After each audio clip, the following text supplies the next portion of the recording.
O tema que nós combinamos, né? Paulo, meu amigo, disse: Olha, vai ter um tema maravilhoso na abertura da segunda-feira e precisamos de um outro na terça-feira. E aí nós negociamos esse tema, que agora há pouco foi anunciado também sobre os sentidos do trabalho. E eu acrescentei dois pontos, depois dos dois pontos, reflexões de um trabalhador feliz, mas inquieto. E eu até colocaria, mas muito inquieto e próprios de uma pessoa como eu, que está há 2 meses de completar 80 anos e que trabalha desde os 12 anos de idade. E às vezes eu brinco, mas não quero com isso banalizar a minha trajetória, nem o trabalho de muitas profissões, mas eu já fui tudo, ou quase tudo na vida, começando como servente de pedreiro aos 12 anos, forma ilegal, mas usual na época, do ano 59, 60, office boy, escriturário, bancário, e outras coisinhas mais, inclusive médico e professor e pesquisador e outras coisinhas mais na minha longa trajetória. E então, eu, a esta altura da vida e num evento como este, no dia 28 de outubro, aliás, dia do servidor público, né? Se há servidores públicos aqui presentes, uma saudação. Eu também me considero um servidor público, ainda que formalmente aposentado, mas acho que trabalhando mais do que, do que sempre, ou do que todos os tempos. Então, uma saudação, o tema é esse, e eu parto, dentro do meu tempo combinado, eu parto com o que eu chamo de reflexões iniciais sobre o cotidiano do nosso trabalho. E se tiver algum problema com as telas aí que não esteja mandando, alguém me avisa, por favor, porque eu já não vejo, só vejo a tela aqui, não vejo a mim mesmo, mas vocês estão acompanhando. É, a, a tela que eu tenho no momento é um cotidiano paulistano. Quem conhece São Paulo sabe que essa cena pode ser na estação do metrô, e na Luz, Estação da Luz, na Barra Funda, provavelmente essa aqui é na Barra Funda, onde tem trem, tem metrô e conexões entre os sistemas viários em São Paulo. E essas milhares de pessoas que ou estão entrando ou estão saindo, elas fazem isso todos os dias, né? Todos os dias. Eu também faço com frequência quando vou de São Paulo, aliás, de Santos a São Paulo. Eu vou uma ou duas vezes por semana, vou com ônibus de linha e desço Estação Jabaquara. Quem conhece São Paulo sabe que Jabaquara é o extremo sul da linha vermelha, da linha azul, digo, e faço percurso com a linha azul, linha verde, linha amarela, até chegar na altura do Butantã para ir para a USP, onde é a minha base de trabalho. Eu gasto de casa até lá normalmente 3 a 4 horas por dia quando vou, e outro tanto para voltar.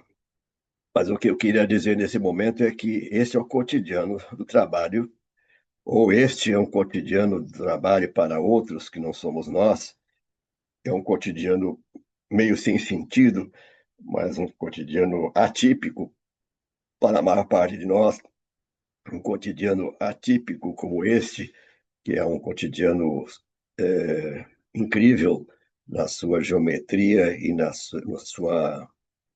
sua crueldade, né? Na sua dureza. E ele não é desenho, isso é foto mesmo, feita há relativamente pouco tempo, em uma estação de trabalho na Paraíba. E então nós estamos com essas três fotos iniciais que eu pus aqui para iniciar a reflexão sobre o nosso cotidiano de trabalho, ou esta em que nós estamos aqui, aliás, essa não é minha, mas já é há mais algum tempo, onde então vou me aposentar amanhã. Sabe o que eu vou fazer? Andar até o fim desta linha de montagem e descobrir o que eu estou fazendo há 30 anos. E esta charge, né, esse cartoon, o nome que vocês quiserem dar, ele é muito emblemático, né? Porque há muitos de nós que estão fazendo tanta coisa e, bem na verdade, nem sabem que estão fazendo e para que estão fazendo, em que parte da cadeia de produção eles se encontram e o que realmente é a contribuição deles para o quê. Então, essa charge que não é minha, naturalmente, ela é para iniciarmos a reflexão, também com a lembrança de que os apelos hoje são apelos completamente estressantes e completamente manipulados. Essas quatro fotos são capas de livros que eu encontro a toda hora nas livrarias, livros para na seção chamada Recursos Humanos, ou às vezes gestão de pessoas, ou então simplesmente administração, e tanto para administradores, quanto para engenheiros, quanto para chefias em geral, formação da cabeça, a lavagem cerebral, em que há um incentivo a se trabalhar muito. E já antecipo aqui uma das reflexões iniciais, que é uma das maiores chagas não é a doença de Chagas, não com CH, com C maiúsculo, é chagas no sentido de feridas da atualidade perversas que ferem a alma e a dignidade dos trabalhadores e trabalhadoras, é a intensificação do trabalho, ou seja, trabalhar cada vez mais, em contrapartida, ganhar cada vez menos. E então, esses convites, quando eu vi este do Scrum como um método, a arte de fazer o dobro do trabalho na metade do tempo, cheguei a ficar animado com esta ideia, pensando que talvez tivéssemos, então, uma possibilidade de tempo livre na outra metade do tempo, né? Mas é ilusão, porque aqui, justamente, se fizermos bem as contas, quem é bom de matemática vai chegar à conclusão que o rendimento aqui, a produtividade vai aumentar por 4, fazer o dobro na metade do tempo e na outra metade também, e não é que a outra metade seja livre. E aqui está justamente uma das grandes contradições básicas, intrínsecas da atualidade, por isso que eu trago essa questão sobre os sentidos do trabalho e todas elas estimulando que se trabalhe cada vez mais. Ou então, se não, quando esgotam os argumentos para estimular pessoas, compara-se com bichos, né? São bichos até queridos, como o cãozinho, por exemplo, mas outros são mais ferozes, e eu só selecionei 4, eu tenho uma coletânea de mais de 10, incluindo a águia e outros bichos, leão e outros que estão nesse zoológico que se estimula que sejam paradigmas para nós trabalharmos como eles, seja na ferocidade, seja na força, seja na agressividade, seja até na ternura, seja na sagacidade, seja na visão, como é o caso do falcão e da águia, que são parecidos no que quando se utiliza estas ideias malignas, né? Mas mais do que isso, vocês se perceberem os subtítulos aqui, vocês vão perceber, por exemplo, esse segundo aqui do vendedor Pitbull, diga-se de passagem que tem horror a Pitbull, e há um subtítulo, porque crise é para os fracos, e as fracas, claro. E os outros subtítulos todos, de alguma forma, trazem a mensagem que hoje é o discurso oficial do capital, sim, digamos claramente, é do capital, capital turbinado pelas novas tecnologias, novas formas de trabalho, né? E então nós podemos selecionar umas capas de revistas ou de livros e para nós ficarmos. E agora eu digo aqui por que eu coloquei preocupado. Eu estou preocupado com isso que está na tela. Aliás, já o anterior, né? E já o anterior, isto me causa muita preocupação, repulsa e indignação e preocupação, já não mais por mim, mas já por todos os outros e outras que estão hoje, inclusive meus filhos, meus netos e outros que estão trabalhando ou que estão entrando ou estão no mundo do trabalho. Então, estas capas, essa revista Carta Capital da Direita é bem recente, é deste ano, onde então o trabalho insano é matéria de capa dessa revista Carta Capital, até pelo título e tema dela e pela orientação dela. É, ela é dedicada ao mundo, aos temas da atualidade no mundo do trabalho. Então, nessa altura, com essa introdução, eu acho que dá para dar uma ideia de quão inquieto eu estou, quão preocupado eu estou, quão necessário será refletirmos sobre o sentido do trabalho. E esta,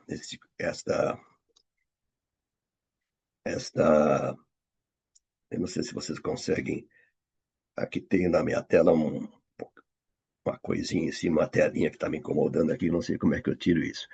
Mas se vocês conseguem ler, é um livro de um filósofo querido, aliás, gosto muito dele, sou inclusive amigo dele, Mário Sérgio Cortella, que é um livro que eu recomendo que todos vocês leiam. Por que fazemos o que fazemos? Né? E então ele lança essas três perguntas iniciais. O trabalho, eu trabalho, o nosso trabalho, é para quem? Ou para quê? O trabalho é por quê? Por quê? Por que que eu tenho que trabalhar? Por que que eu trabalho? E como eu trabalho? Trabalho como? São perguntas. Esse livro eu recomendo. E ele tem um capítulo mais adiante, dentro do próprio livro que ele chama As Grandes Perguntas do Juízo Final.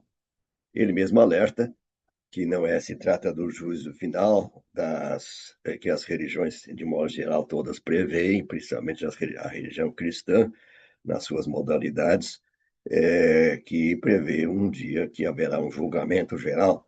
Mas mesmo para o julgamento geral, eu acredito que essas perguntas poderão ser utilizadas lá.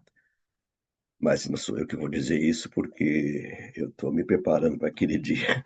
Mas as perguntas que Sérgio Cortella faz para nós que trabalhamos é: o que você fez durante a sua vida?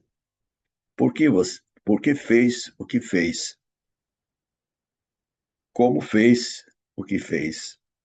E o que você deixou de fazer? Há outras perguntas, mas todas elas no sentido tanto do fazer, a razão do fazer, quanto a do fazer de forma correta, como a do fazer alguma coisa que seja boa, como a de deixar de fazer, que é a negligência, como é a do estar, talvez insensivelmente ou distraidamente ou inadvertidamente, fazendo alguma coisa, primeiro, sem sentido para mim, segundo, inútil para os outros, terceiro, mais do que inútil, eventualmente prejudicial.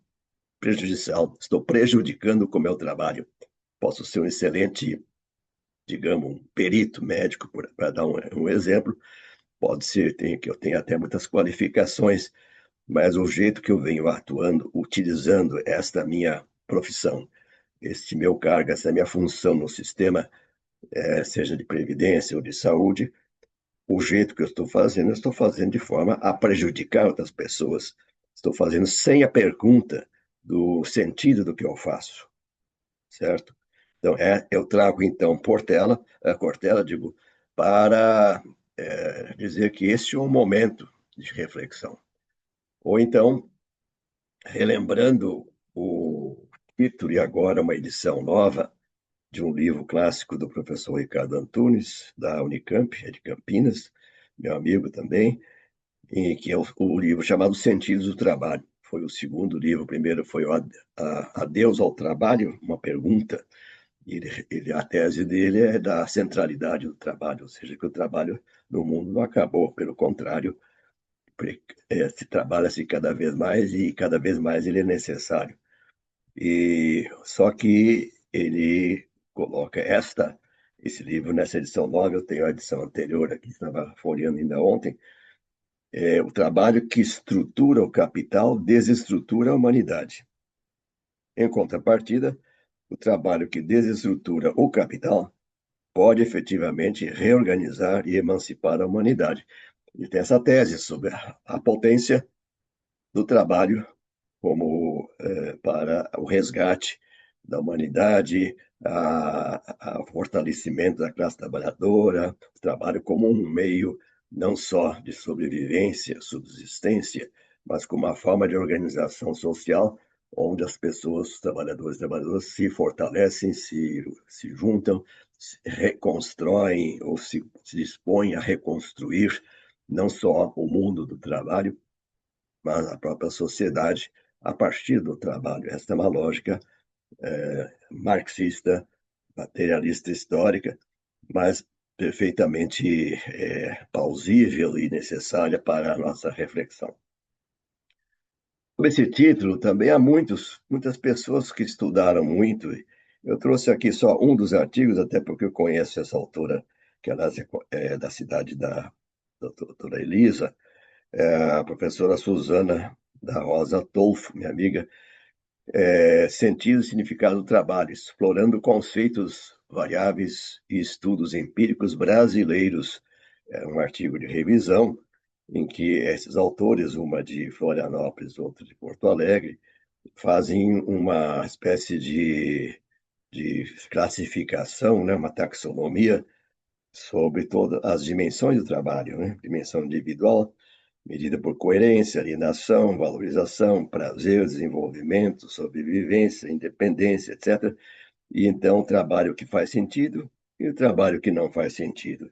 Então temos esse slide e temos o seguinte, na dimensão organizacional e dimensão social, também o trabalho que faz sentido é essa primeira coluna do meio, e o que não faz sentido é o da direita. E utilidade, organização, relações interpessoais, é uma classificação toda baseada na revisão bibliográfica que essas autoras fazem. Eu só trago esse artigo, essa citação, tem inclusive aí vai ficar com o Paulo, para quem desejar o link, né, de acesso a esse artigo, no sentido justamente de dizer assim, não é só uma fala minha aqui informal, mas é um questionamento até mais acadêmico, mais científico, mais político, mais técnico, o nome que vocês quiserem dar, que esse questionamento sobre sentido e significado do trabalho. Então, eu trago de uma forma leve, uma forma brincalhona, uma forma irreverente, até porque eu estou me divertindo com esse tema e com esta conversa com vocês. Mas é mais sério do que isso, né? Então, eu passo para a terceira parte, terceira e quase última parte da minha fala, é que eu fiz uma brincadeira, né? Eu gosto de brincar, quem me conhece sabe que eu sou brincalhão, embora pareça sério, e eu estou me divertindo com alguns recursos da inteligência, assim chamada inteligência artificial, os diferentes bases, diferentes plataformas, e eu fiz uma brincadeira para hoje, que é perguntar para uma das plataformas de inteligência artificial, a do Google, Gemini, e fiz essa pergunta: qual é o sentido do trabalho? E fiz, aliás, guardei aqui as respostas e perguntando para pessoas, fazendo uma entrevista ou me perguntando o que cada pessoa que eu selecionei acha que é o sentido do trabalho. Então, é como se fosse uma entrevista que eu tivesse feito através da inteligência artificial.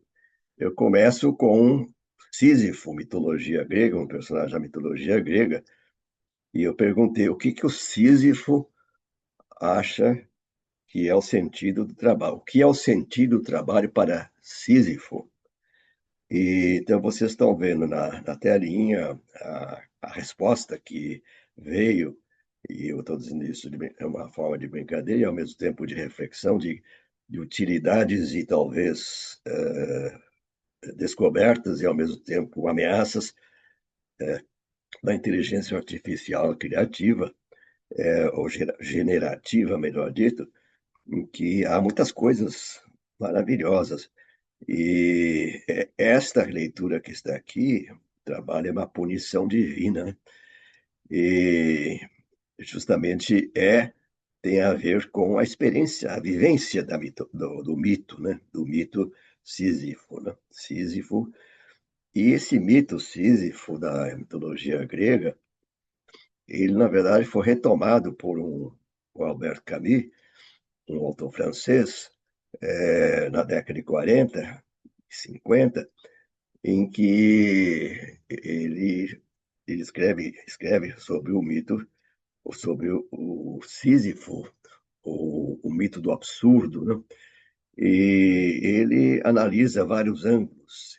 E, nesse sentido, Camus tem um poema muito lindo e reflexões muito lindas, mas, basicamente, como todos vocês sabem, Sísifo foi punido, né? Foi punido a, por ele ter afrontado as divindades da época e a viver eternamente num trabalho de levar uma pedra grande, pesada, até o topo de uma montanha e depois deixá-la rolar até o pé da montanha. Voltar lá para pegar a pedra novamente, subir com ela com grande esforço e depois soltá-la outra vez para vir até a base da. Isto deveria ser feito. Uma vez eu disse até eu não tinha lido completamente esse trecho da mitologia, eu disse, ele tinha que fazer isso até o fim da vida. E a pessoa me corrigiu e disse, se fosse até o fim da vida, estava bom.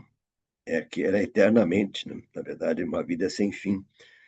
E essa punição, então, era para ser feita eh, a vida inteira, para sempre, dentro do contexto da mitologia.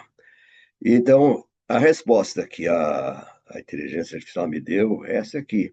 Sentido original da punição: trabalho inútil. Sísifo foi condenado a uma tarefa árdua e repetitiva, sem propósito e sem fim. Punição divina: trabalho é um castigo cruel, imposto pelos deuses para puni-lo por seu desprezo e por enganar a morte. Então, estas duas afirmações que estão aqui em negrito na tela são muito sérias, né? Trabalho inútil, repetitivo e a punição divina, que até hoje alguns acham que isso também foi o que Deus mandou, e eu vou aqui dizer que não. Mas, de qualquer forma, eu trago esta a resposta que me deram sobre qual seria a resposta de Sísifo à minha pergunta: qual é o sentido do trabalho para você? Sentido moderno e existencial. Um momentinho só que eu estou tentando tirar uma telinha daqui, está, né, me atrapalhando aqui, mas não consegui. É, consciência do absurdo, e aí vamos aqui a grande descoberta ou proposta, reflexão de Camus, foi de que havia momentos de reflexão, né? E essa reflexão da consciência do absurdo, esta consciência do absurdo, vejam, essa palavra é dele, do Camus, é uma reflexão forte, porque a minha fala hoje, de alguma forma, tem essa finalidade de nos conscientizar, eventualmente, do absurdo que é o nosso trabalho. Revolta e desprezo, vida como um caminho, né? Ele acha que é uma metáfora da condição humana e o sentido não está no resultado final, mas na experiência e na atitude que temos durante o processo de carregar nossas pedras diárias. Criação de sentido. Ao aceitar o destino e transformar a relação com a sua tarefa, Sísifo se torna o senhor do seu trabalho. O sentido não é dado, mas ele é construído a partir da experiência de vida. Então, com Sísifo, que muitos de nós somos esses Sísifos, né? Nós temos o que aprender. Aqui estamos com Sísifo na tarefa diária de levantar, não num plano inclinado, mas numa montanha. E só para lembrar que isto muitos de nós fazemos, seja nas cargas físicas, seja nas cargas emocionais, seja nas cargas psicológicas, desgastes, formas de nós lidarmos com o tempo, com as tarefas, com tudo na vida que nos oprime. Eu fiz essa pergunta também, o que Marx achava, né, sobre o sentido do trabalho. Veja, uma enquete feita pela inteligência artificial com base no que ele escreveu, no que ele falou. E ele, como vocês estão vendo aqui, ele dá muito valor ao trabalho. Aliás, Marx e o marxismo todo valoriza extremamente o trabalho, tudo gira em torno do trabalho, né? Então, é uma essência do ser. E ele é visto, o trabalho é visto como uma atividade universal, natural, pela qual o indivíduo se objetiva e se efetiva, moldando o mundo e a si mesmo. Porém, no capitalismo, o trabalho se torna uma mercadoria e o trabalhador se aliena da sua criação, que é apropriada pelo capitalista, levando à exploração. Essa é a tese marxista básica, né, da alienação, não alienação no sentido de doença mental, mas no sentido do distanciamento da obra criativa e da participação no fruto do trabalho, né? Que é apropriado porque não tem meios de produção, o capitalista que coloca os meios de produção para ele e, na verdade, extrai a segunda tese principal é a mais-valia, ou seja, a diferença entre o que o trabalhador trabalhou e aquilo que o lucro que quem tem os meios de produção, quem tem o capital, é, a, se apropria no final dessa tarefa. Então, essa é a raiz da contradição capitalista em relação ao trabalho. E isto continua verdade, sim, continua verdade. Não preciso ser um marxista, mas eu preciso reconhecer as reflexões que se fazem em torno dessas contradições do capital e dos modos de produção capitalista. Eu perguntei também para Freud, não para Freud, mas sobre Freud, né? Alguns de vocês gostam dele, e ele, como o Marx, também fazem parte de uma, assim, dos que pensaram o mundo, né? Pensaram e é justamente a resposta que nessa enquete me deram é a necessidade, que o trabalho é uma necessidade fundamental para a saúde mental, pois proporciona realização pessoal, identidade, inserção social, além de ser uma forma de se conectar com a realidade. Ele é visto como um dos pilares da civilização, ao lado do amor, sendo que a capacidade de amar e trabalhar é um sinal de saúde mental. Por outro lado, o trabalho também pode ser uma fonte de sofrimento, quando imposto pela necessidade ou quando não é gratificante, o que se alinha com a sua visão sobre o mal-estar na vida moderna. Então, nós estamos trazendo aqui um entrevistado que recebeu, ou melhor, a resposta à pergunta que eu fiz à inteligência artificial sobre qual é o sentido do trabalho para Freud, né? E com isso nós estamos brincando, porque eu dei muita risada sobre como eles conseguiram captar isto da imensa literatura produzida, por exemplo, por Freud e produzida por Marx, só para dar dois exemplos. E tem alguém mais próximo a nós, que inclusive toda hora está por aqui, esteve por aqui há poucos dias, que é o professor Deju. Eu não pus a data de nascimento e de morte, porque enquanto está vivo, a gente não faz esses exercícios de simulação. Mas ele está muito vivo, e ele é a base da psicodinâmica do trabalho e da psicanálise do trabalho, da psicopatologia, psicodinâmica e psicopatologia do trabalho, que desenvolveu primeiro praticamente a psicopatologia, para depois dar um salto e uma visibilidade maior à psicodinâmica do trabalho. E então ele trabalha com essa forma dialética, né, de prazer, sofrimento e prazer. Né? O sofrimento pode ser transformado em prazer e criatividade, e estas são teses próprias das leituras e da interpretação de Dejoux. Ele é, mora na França, mas toda hora está no Brasil. Inclusive, que eu saiba, ele era casado com brasileira, não sei se ainda continua. Mas transformação do indivíduo, trabalhar não é apenas uma atividade produtiva, mas também um meio para o indivíduo se transformar a si mesmo. Marx falou transformar a natureza, transformar o mundo. Em condições ideais, o trabalho oferece uma oportunidade para a subjetividade se testar e se realizar. Muito bom. Bom, eu agora trago essa imagem lá da Capela Sistina do Vaticano. é muito emblemática, né? A criação de Adão é um afresco, é um pedaço, né, numa capela de um teto maravilhoso, e eu peguei só esse pedacinho aqui, até porque é muito emblemática essa criação a partir do dedo de Deus, o encontro do dedo de Deus, com o dedo do homem. Espera aí que passou aqui. Esse é um detalhe lá do afresco, você vê algumas sombras aí, algumas rachaduras, é um detalhe do afresco, mas essa aproximação do dedo de Deus com o dedo do homem, e eu digo do homem, gênero humano, não estou falando em homem e mulher, estou falando nesse momento gênero humano, é um momento justamente visto pelas religiões cristãs como sendo muito emblemático, não só da criação do homem, mas como também do poder criador que Deus passa para o homem e da responsabilidade e da continuação do poder criador para o ser humano, quando ele responsabiliza, e aqui que vem a minha divergência com a tese de que o trabalho já nasceu como castigo, e sim que o trabalho nasceu como ah, era para plantar, era para cuidar do jardim,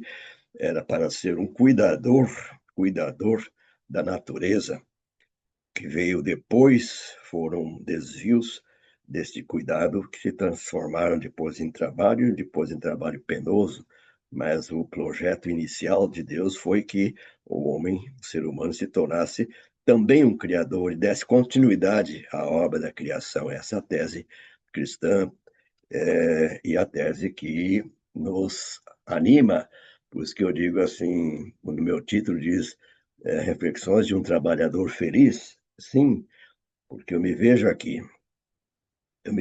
nessa mão esquerda que está na tela, embora seja supostamente de Adão, mas nós somos descendentes de Adão, eu me vejo aí como um prolongador de um projeto de criação que infelizmente vem sendo muito detonado, né? Destruído. E então, eu fiz também uma pergunta.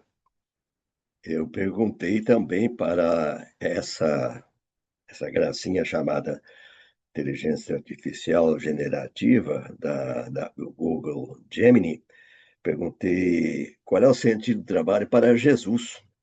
Jesus é Deus, pelo menos os cristãos assim o creem, e essa resposta foi a resposta que ela me deu. Trabalho tem o sentido de dignificação, dignificar, a forma de servir a Deus e aos outros e participar da criação contínua. Essa é a tese que eu trago.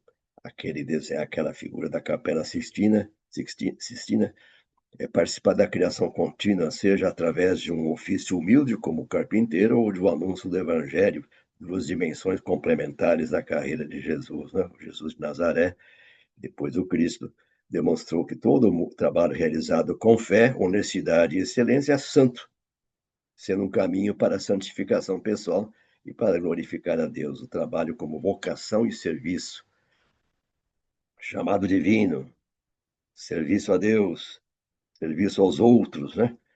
E aqui o trabalho não é apenas uma necessidade, mas é um chamado para cumprir um propósito específico na vida de cada um, para o qual fomos criados. Serviço a Deus, trabalhamos acima de tudo para servir a Jesus. Isso transforma a forma como encaramos nossas tarefas diárias, fazendo delas um ato de adoração e um reflexo do amor e dos valores de Cristo. E serviço aos outros, através do trabalho, servimos diretamente as pessoas, provendo o sustento necessário, pão, roupa, moradia, e contribuindo para a comunidade. E essa mesma fonte, então, me deu ainda como resposta os próprios exemplos de Jesus, né? Isso foi, estou dizendo, nem vou dizer que a fonte é religiosa, eu não tenho esse tipo de ingenuidade ou pretensão de rotular. O que eu trago é para uma sessão de reflexão sobre o trabalho, aquilo que me responderam. Obviamente eu recebo sempre com crítica, mas assim, não tem por que detonar essa resposta. Carpinteiro, sim, Jesus escolheu ser carpinteiro, um ofício humilde, para mostrar que todo trabalho é digno e santo, independentemente da sua natureza social. Anunciador do Evangelho também é um trabalho incansável de pregação, demonstrando a importância do trabalho espiritual para a salvação e transformação das pessoas. E o trabalho em equipe. Jesus trabalhou com seus discípulos. Primeiro eram 12, depois, uma certa hora, já tinha 70, depois os 12 viraram 11, depois ainda depois da ascensão, a partir do dia de Pentecoste, esses 12 já eram lá no templo, já eram 120, e depois daquele dia já eram 3.000, e logo após mais uns dias já eram 5.000, e assim por diante. Então, este efeito multiplicador também está nessa conta do exemplo de Jesus.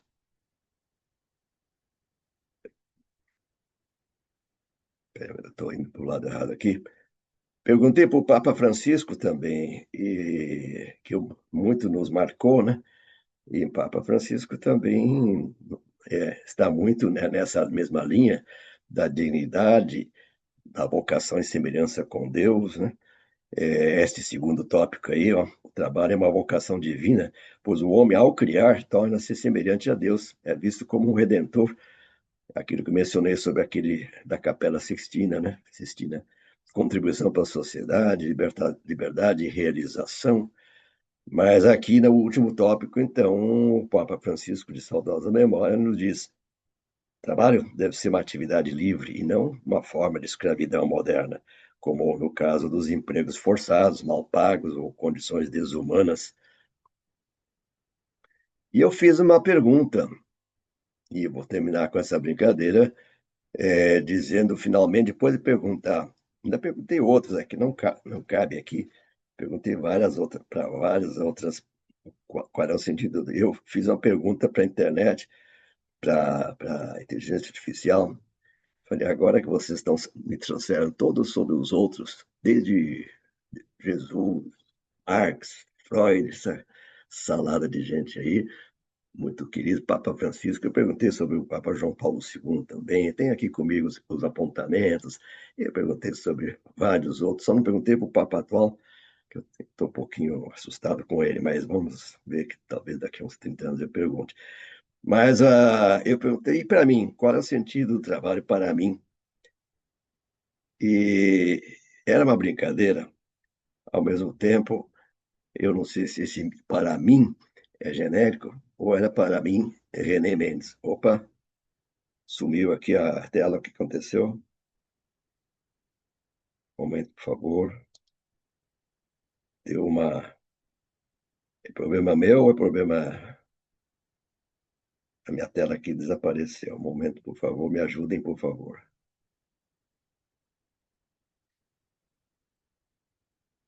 Preciso de uma ajuda, porque agora que está terminando, ninguém cortou, não, né? Eu que preciso. Um momentinho só, por favor. Voltou? Tá É, Voltou, doutor certo? Renê? Renê, só reabrir a apresentação. Oi? Voltou? Doutor Renê, só...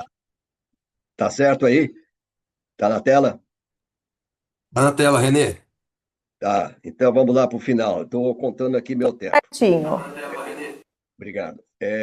Eu perguntei e eles disseram essas coisas lindas aí, que quando eu li, eu falei, "Ué, mas como é que ele sabe que sou eu?"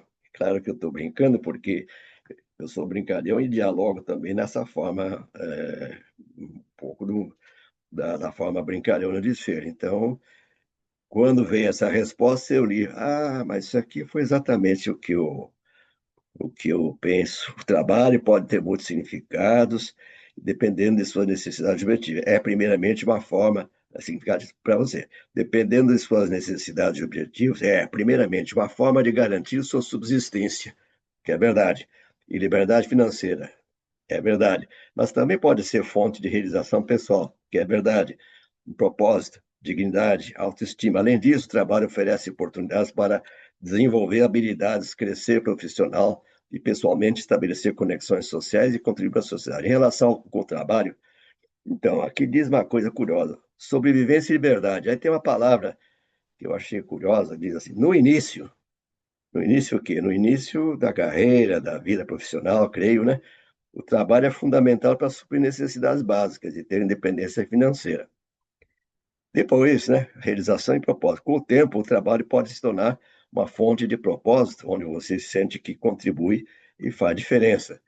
Aí vem os outros, desenvolvimento pessoal, conexões sociais, identidade e autoestima. Como encontrar significado no trabalho? Pela reflexão, pela paixão, pela busca ativa. Tudo que está aqui, eu achei que tinha um clone meu lá. Eu tenho até um irmão gêmeo, o Paulo, acho que até conhece o meu irmão gêmeo. Ele é muito parecido comigo. E está morando atualmente na região de Vinheda, vizinho aí do Paulo. Mas nem ele, nem meu irmão gêmeo pensa tão. Às vezes pensa muito diferente de mim. Mas este que escreveu isso aqui sou eu. E eu fiquei feliz porque conseguiram captar. Claro que eu estou brincando, eu não tenho ingenuidade de achar que a inteligência artificial é neutra. Mas eles acertaram, dessa vez acertaram. E já caminhando para o final, eu trago três perguntas, né? A pergunta podia fazer muito mais. Isso aqui, esse tema pode ser até um curso, mas qual é o sentido do trabalho para você? Essa é a minha primeira pergunta. A segunda é: o que pode ser feito para mudar? E a terceira pergunta: juntos somos mais fortes. Você está disposto para lutarmos juntos pelas mudanças? Então, não são só mudanças em você, mas é também ajudar a mudar o mundo do trabalho. E ajudar a mudar, aliás, o mundo, né? Temos essa tese altermundista, ou que outro mundo é possível, senão eu estaria aqui, essa hora, conversando com vocês. É, como eu creio e estou engajado nessa luta em torno de o que, com a crença de que um outro mundo é possível, o outro mundo não é o céu, não é o mundo futuro, é o mundo aqui e agora diferente. E essa é a minha tese principal que eu trago para vocês, inclusive um convite. Os que me conhecem e os que não me conhecem também poderão se comunicar comigo. Aqui embaixo tem, inclusive, o meu e-mail, um dos meus e-mails, e no sentido de perguntarem para mim ou continuarem este diálogo, continuarmos este diálogo, no sentido de dizer assim: como assim? Juntos somos mais fortes? Vamos lutar juntos pelas mudanças? Sim, eu estou engajado em movimentos sociais para a mudança do mundo do trabalho. Eu tenho mais engajamento e mais crença que nós possamos juntos, mudar o mundo do trabalho do que propriamente em alterações comportamentais, assim, eu agora vou ser zen. É, por aí se poderá resolver um probleminha, talvez seu, ou até uma importante vitória pessoal, mas as respostas individuais, elas são necessárias, mas não são suficientes para mudar a sociedade. Enquanto nós não nos virmos como uma classe trabalhadora, na concepção do professor Ricardo Antunes, que é a classe das pessoas que vivem do trabalho, nas suas diferentes formatações. Enquanto nós não virmos como um coletivo e não atuarmos como um coletivo, nós vamos resolver situações pessoais com analgésicos, tranquilizantes e outras técnicas pessoais, mas que tem pouco ou nenhum impacto naquilo que hoje é o nosso tema e que eu disse no começo que me causa preocupação. Por isso eu trago essa combinação esdrúxula entre o feliz e o preocupado. O feliz por mim, o preocupado pelo que está no meu redor, pela geração que vem, inclusive meus 6 filhos, meus 9 netos e milhares de pessoas amigas e queridas. Paro por aqui, são 5 para as 10, e agradeço se houver oportunidade para alguma questão, ou não sei se a dinâmica como está prevista, mas eu vou sair da tela agora e me coloco à disposição. Agradeço pela paciência e estamos aqui juntos. Juntos somos mais fortes.